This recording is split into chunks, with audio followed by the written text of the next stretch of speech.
दोस्तों बहुत बहुत स्वागत है एक बार फिर से। जी हाँ दोस्तों, आज पूरे दिन की कई महत्वपूर्ण और बड़ी खबरें निकल कर आ रही हैं। जानेंगे एक एक करके सभी बड़ी खबरों और मुख्य समाचार को विस्तार से। तो बिना समय गवाए चलते हैं आज की पहली बड़ी खबर की ओर। इजराइल ने गाजा को खुली जेल बना दिया। भारत ने यूएन में नहीं दिया वोट तो भड़की सोनिया गांधी। जी हम बात करें कि कांग्रेस की पूर्व अध्यक्ष सोनिया गांधी ने संयुक्त राष्ट्र यूएन में इजराइल में संघर्ष विराम के आह्वान पर भारत के मतदान में शामिल नहीं होने पर भारत की निंदा की। और सोनिया गांधी ने कहा कि इजराइल और फिलिस्तीन के मुद्दे पर कांग्रेस का रुख वर्षों से एक जैसा रहा है। भारत ने संयुक्त राष्ट्र महासभा में लाए गए उस प्रस्ताव की वोटिंग में हिस्सा नहीं लिया जो गाजा में नागरिकों की सुरक्षा और मानवीय कदमों को जारी रखने की वचनबद्धता के समर्थन में था। और बता दें कि केंद्र की नरेंद्र मोदी सरकार के रुख पर भड़कते हुए सोनिया गांधी ने कहा कि कांग्रेस मतदान में शामिल नहीं होने का कड़ा विरोध करती है। सोनिया गांधी ने कहा कि फिलिस्तीन के लोगों से इजराइल उस हमले का बदला ले रहा है जिससे उनका कोई मतलब नहीं है। इजराइल ने गाजा पट्टी को 1.5 दशक से खुली जेल बना दिया है। इस वक्त मानवता की परीक्षा हो रही है। सोनिया गांधी ने ये बात द हिंदू में एक संपादकीय लेख में लिखा है। सोनिया गांधी ने संपादकीय में लिखा कि कुछ शरारती सुझावों के विपरीत भारतीय राष्ट्रीय कांग्रेस की स्थिति लंबे समय से चली आ रही है और सिद्धांत स्वतंत्र व्यवहार और सुरक्षित राज्य के लिए सीधी बातचीत का समर्थन करना है। सोनिया गांधी ने कहा कि कांग्रेस ने हमास के हमले की स्पष्ट रूप से आलोचना की है। उन्होंने ये भी कहा कि मानवता अब इम्तिहान के दौर से गुजर रही है। सोनिया गांधी ने कहा कि यह दुर्भाग्यपूर्ण है कि कई प्रभावशाली देश पूरी तरह से पक्षपातपूर्ण व्यवहार कर रहे हैं और जबकि उन्हें युद्ध को समाप्त करने की कोशिश करनी चाहिए। सबसे ऊंची और सबसे शक्तिशाली आवाजें सैन्य गतिविधि की समाप्ति के लिए होनी चाहिए, अन्यथा ये ऐसे ही जारी रहेगा और किसी के लिए भी इसे मुश्किल बना देगा। आने वाले लंबे समय तक क्षेत्र में शांति बनाए रखने के लिए जंग का खत्म होना जरूरी है। नेतन्याहू पर किसी को भरोसा नहीं। गाजा संकट के बीच अकेले पड़े इजरायली प्रधानमंत्री, 2 फाड़ हुई कैबिनेट। जी हां, आपको बता दें कि 7 अक्टूबर को हुए हमास के आतंकी हमले के जवाब में इजराइल ने हमास के खिलाफ भयानक युद्ध छेड़ दिया है। इजरायली ने प्रधानमंत्री हमास को जड़ से मिटाने की कसम खा चुके हैं और इसके लिए इजरायली सेना ने गाजा में जमीनी अभियान भी शुरू कर दिया है। हालांकि इस बीच इजरायली प्रधानमंत्री बेंजामिन नेतन्याहू खुद भरोसे के संकट से जूझने लगे हैं और एक दिन पहले ही इजरायली प्रधानमंत्री नेतन्याहू ने देश की सेना और सुरक्षा प्रमुखों के लिए की गई अपनी टिप्पणी के लिए माफी मांगी है। दरअसल शनिवार को प्रधानमंत्री नेतन्याहू ने 7 अक्टूबर को देश पर हुए हमास के हमले को सोशल मीडिया पर एक पोस्ट किया था और उसमें उन्होंने सुरक्षा एजेंसियों को हमास के हमले का जिम्मेदार ठहराया था। नेतन्याहू ने ट्वीट में अपनी ही खुफिया एजेंसी और उसके प्रमुखों पर निशाना साधते हुए कहा था कि वो हमास के हमले का अंदाजा लगाने में नाकाम रहे हैं। उनके इस ट्वीट के बाद इजराइल के नेताओं ने उनकी कड़ी आलोचना की थी और उनके इस ट्वीट को लेकर उनके मंत्रिमंडल के सहयोगी भी उनसे नाराज हो गए। उन्होंने हमास से युद्ध की आड़ में नेतन्याहू पर राजनीति करने का आरोप लगाया। हालांकि सियासी हलकों में नाराजगी बढ़ती देख प्रधानमंत्री नेतन्याहू ने ट्वीट डिलीट कर दिया और असामान्य रूप से शांत स्वर में अपने शब्दों के लिए माफी मांग ली और उन्होंने कहा कि वे गलत थे।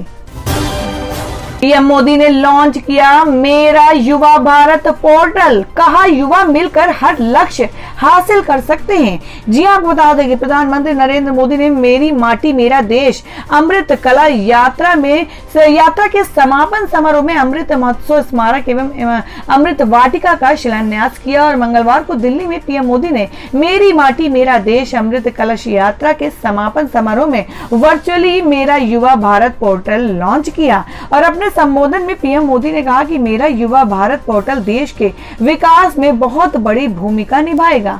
अमृत कलश यात्रा का समापन समारोह में पीएम मोदी ने कहा कि एक ओर जहां हम एक कार्यक्रम का समापन कर रहे हैं वहीं दूसरी ओर ये नए संकल्प की शुरुआत है। 21वीं सदी में मेरा भारत युवा संगठन देश के विकास में बड़ी भूमिका निभाएगा। मेरी माटी मेरा देश इस बात का उदाहरण है कि कैसे युवा मिलकर हर लक्ष्य हासिल कर सकते हैं। अपने भाषण में पीएम मोदी ने कहा कि जब इरादे अच्छे हों और राष्ट्र प्रथम की भावना सर्वोपरि हो तो परिणाम सर्वोत्तम होते हैं। आजादी का अमृत महोत्सव के दौरान भारत ने कई ऐतिहासिक उपलब्धियां हासिल की। आजादी के अमृत महोत्सव के दौरान देश ने राजपथ से कर्तव्य पथ तक की दूरी तय की है। आंध्र प्रदेश में 4 हफ्तों के अंतरिम जमानत पर जेल से बाहर आए पूर्व सीएम एन चंद्रबाबू नायडू समर्थकों ने उनको घेरा। जी हां, आपको बता दें कि आंध्र प्रदेश के हाई कोर्ट ने मंगलवार को कौशल विकास घोटाला मामले में पूर्व मुख्यमंत्री और टीडीपी प्रमुख एन चंद्रबाबू नायडू को अंतरिम जमानत दे दी है। जमानत 4 हफ्ते के लिए दी गई है और रिहाई के बाद राजमुंदरी जेल से बाहर निकलते ही एन चंद्रबाबू नायडू के समर्थकों ने उन्हें घेर लिया और सभी उनकी एक झलक पाने को बेताब दिखे। वहीं सुरक्षा कर्मी नायडू को घेरे रहे और वहीं नायडू ने कहा कि जब मैं मुसीबत में था तो आप सभी सड़कों पर आए और मेरे लिए प्रार्थना की। मैं न केवल आंध्र प्रदेश में बल्कि तेलंगाना और दुनिया भर में मुझे दिए गए स्नेह को कभी नहीं भूलूंगा।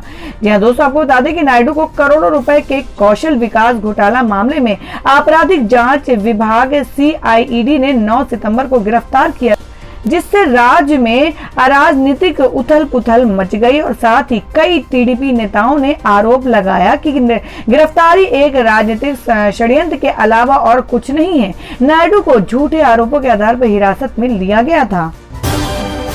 हैकिंग अलर्ट पर राहुल गांधी ने पीएम मोदी पर बोला हमला का तोते की गर्दन पकड़ते ही राजा तड़प उठता है। जी हां, बात करें कि कांग्रेस नेता राहुल गांधी, टीएमसी सांसद महुआ मोइत्रा और आप सांसद राघव चड्ढा समेत विपक्ष के कई नेताओं के आईफोन पर आए हैकिंग अलर्ट ने देश की राजनीति को एक बार फिर से गरमा दिया है। विपक्ष में मोदी सरकार पर जासूसी के आरोप लगाए हैं और इस संबंध में कांग्रेस सांसद राहुल गांधी ने आज एक प्रेस कॉन्फ्रेंस की और मोदी सरकार को निशाने पर लेते हुए राहुल गांधी ने ट्वीट कर दिया कि इधर तोते की गर्दन पकड़ी, उधर क्रूर राजा तड़प रहा है। जितनी जासूसी करनी है कर लो, हम डरने वाले नहीं, लड़ने वाले हैं। इससे पहले प्रेस कॉन्फ्रेंस कर राहुल गांधी ने कहा कि सरकार को जासूसी करनी है करे, मेरा फोन ले जाओ, मैं दे देता हूं। अपना फोन हैकिंग से हमें फर्क नहीं पड़ता। देश की जनता हर सच को समझ रही है। पीसी ने पीएम मोदी पर निशाना साधते हुए राहुल गांधी ने एक राजा और उसके तोते की कहानी सुनाई। राहुल गांधी ने राजा की कहानी सुनाते हुए कहा कि सालों पहले हिंदुस्तान में एक राजा होता था और उसके खिलाफ सभी लोग खड़े हो गए थे। जनता विपक्ष उन पर आक्रमण कर रहा था और वो टेफ्लॉन जैसे थे, उन पर जितना भी आक्रमण करो कुछ नहीं होता था। तो कई साल बाद विपक्ष के लोग एक ऋषि के पास गए और कहा कि बताइए हमें बात समझ नहीं आ रही है और हम इस राजा पर हमला करते हैं। जनता इसके खिलाफ है, कुछ होता ही नहीं है। और राहुल ने आगे कहा कि ऋषि ज्ञानी थे, उन्होंने कहा कि ये जो राजा है उसकी आत्मा इसके अंदर नहीं है। राजा की आत्मा एक तोते में है और उस तोते को जाकर आप पकड़ लीजिए, राजा खत्म हो जाएगा। राहुल गांधी ने कहा नरेंद्र मोदी जी की आत्मा अडानी में है, तोता कहीं बैठा और राजा कहीं बैठा है। कांग्रेस नेता ने कहा कि काफी समय से पूरा विपक्ष राजा पर अटैक कर रहा था, लेकिन हकीकत ये है कि राजा ही नहीं है, पावर किसी और के हाथ में है, अडानी जी के हाथ में है। जैसे ही हम अडानी को टच करते हैं वैसे ही ईडी, सीबीआई, इंटेलिजेंस एजेंसी, मैं पहले सोचता था कि नंबर 1 पीएम नंबर 1 और नंबर 2 अडानी और नंबर 3 अमित शाह, लेकिन अब हमें हिंदुस्तान की पॉलिटिक्स समझ आ गई है। नंबर 1 अडानी और नंबर 2 पीएम और नंबर 3 अमित शाह।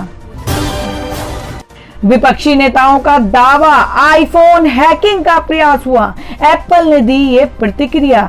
जी हां, आपको बता दें कि कांग्रेस नेता शशि थरूर और आप नेता राघव चड्ढा और पवन खेड़ा, सांसद प्रियंका चतुर्वेदी और AIM के प्रमुख असदुद्दीन ओवैसी और CPIM के जनरल सेक्रेटरी सीताराम येचुरी समेत कई नेताओं और सांसदों ने उनके आईफोन हैक किए जाने का दावा किया है। इन नेताओं ने दावा किया है कि खुद एप्पल कंपनी ने मैसेज भेजकर हैकिंग की कोशिश की जानकारी उनके के साथ साझा की। और इस बीच आम आदमी पार्टी के राज्यसभा सांसद राघव चड्ढा ने एक लंबे पोस्ट में कहा कि उन्हें एप्पल की तरफ से नोटिफिकेशन मिला है जिसमें उनके फोन पर संभावित सरकार प्रायोजित स्पाईवेयर हमले के बारे में चेतावनी दी गई है। और चड्ढा ने कहा कि जासूसी आम चुनाव से महज कुछ महीने पहले हो रही है और इसे विपक्ष पर व्यापक हमलों के अंतर्गत रखा जाना चाहिए। हालांकि एप्पल की ओर से ये जारी बयान में कहा गया है कि हम किसी विशेष राज्य प्रायोजित हैकर की बात नहीं कर सकते हैं। ये संभव है कि एप्पल की कुछ सूचनाएं झूठी चेतावनी हो सकती हैं। कांग्रेस सांसद राहुल गांधी के कार्यालय में भी 3 लोगों को इसी तरह के संदेश मिले हैं और वहीं सरकारी सूत्रों ने कहा है कि अधिकारी इन संदेशों से वाकिफ थे। मल्लिकार्जुन खड़गे बोले कि हम जो वादा करते हैं उसे पूरा करते हैं। तेलंगाना में दी चुनाव की गारंटी। जी हां, आपको बता दें कि तेलंगाना में भी चुनावी सरगर्मियां जारी और इस बीच कांग्रेस अध्यक्ष मल्लिकार्जुन खड़गे ने रविवार को कहा कि अगर पार्टी सत्ता में आती है तो तेलंगाना में अपनी 6 गारंटी लागू करेंगे। उन्होंने कहा कि सबसे पुरानी पार्टी वादे पूरे करने के लिए जानी जाती है। तेलंगाना के संगारेड्डी में एक रैली को संबोधित करते हुए खड़गे ने कहा कि क्या आपको याद है कि तेलंगाना का गठन किसने किया था? सोनिया गांधी ने किया। सोनिया गांधी ने तेलंगाना के लोगों की इच्छाओं को पूरा किया, लेकिन आज जो पार्टी शासन कर रही है उसने सोनिया गांधी को धोखा दिया। आपको याद रखना चाहिए कि कांग्रेस ने इसके गठन में एक बड़ी भूमिका निभाई थी। सोनिया गांधी के बिना अलग तेलंगाना को बनाना संभव नहीं होता। हम जो वादा करते हैं उसे पूरा करते हैं। कांग्रेस तेलंगाना में अपनी 6 गारंटी लागू करेगी। मल्लिकार्जुन खड़गे बोले कि पैर छूने के बाद केसीआर और उनके परिजनों ने सोनिया गांधी को दिया धोखा। तेलंगाना विधानसभा चुनाव 2023 में कांग्रेस नेता तेलंगाना राज्य के गठन पर अपनी पार्टी का दावा ठोक रहे हैं और वहीं अब एआईसीसी अध्यक्ष मल्लिकार्जुन खड़गे ने तेलंगाना मुख्यमंत्री चंद्रशेखर पर जमकर हमला बोलते हुए तेलंगाना राज्य के गठन में कांग्रेस को क्रेडिट दिया है। खड़गे ने हमला बोलते हुए कहा कि बीआरएस प्रमुख ने कांग्रेस ने संसदीय दल के अध्यक्ष सोनिया गांधी के पैर छूने के लिए एक दिन बाद उन्हें धोखा दिया है, क्योंकि उन्होंने अलग राज्य देकर तेलंगाना की जनता की आकांक्षाओं को पूरा किया था। खड़गे ने कहा कि तेलंगाना के लोगों को याद रखना चाहिए कि सोनिया गांधी के बिना तेलंगाना राज्य गठन करना वास्तविकता नहीं बना पाता।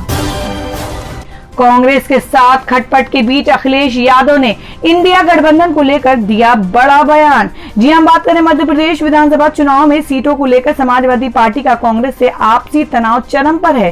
सीटों पर बंटवारे को लेकर सपा प्रमुख अखिलेश यादव ने अपनी नाराजगी जताई, जिसके बाद दोनों ही दलों की राहें अलग अलग हो गई और कांग्रेस से जारी तनाव के बीच सपा प्रमुख अखिलेश यादव ने इंडिया गठबंधन को लेकर अपनी प्रतिक्रिया दी है।